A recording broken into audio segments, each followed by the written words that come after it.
সরকার যে রাজস্ব আহরণ করে এটার দেখেছে আমরা 30% দিয়ে থাকি। আপনাকে যদি আমি বলি বলে আপনাকে টাকা দেবো, আপনি আসেন আমার বিভাগের লাগে, কেউ আসবে না। সব দিকে আমরা উপরে লেভেলে আছি। কুমিল্লা বিশ্ব রোড নাকি অবরোধ করবে, বন্ধ করে দিবে। আরে আমরা তো কুমিল্লার নামই প্রস্তাব করার জন্য।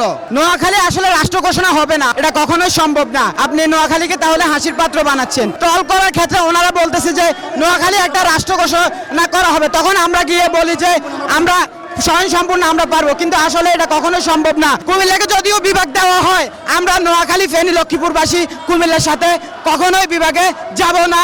সরকার যে রাজস্ব আহরণ করে এটার দেখেছে আমরা 30% দিয়ে থাকি। তো সেই অনুপাতে আমাদেরকে সরকার এটা দৃষ্টি দেওয়া উচিত এবং বৃহত্তর নোয়াখালীবাসী ঐক্যবদ্ধ যে আমরা নোয়াখালীর নামে একটা বিভাগ চাই। সবার পানের দাবি এই নোয়াখালী বিভাগের।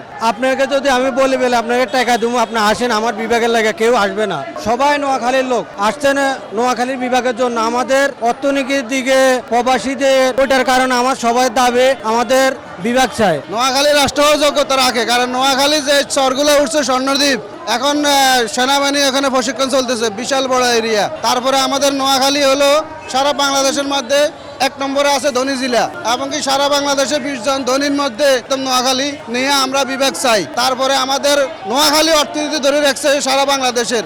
আমাদের রেমিটেন্স যোদ্ধা, ওটাও আমরা 1 নম্বরে আছি নোয়াখালীর মধ্যে। কুমিল্লা বলে কুমিল্লা বিশ্ব রোড নাকি অবরোধ করবে, বন্ধ করে দিবে। আরে আমরা তো কুমিল্লার নামই প্রস্তাব করার জন্য। আমরা ওদেরকে টিপস দিই, টিপস।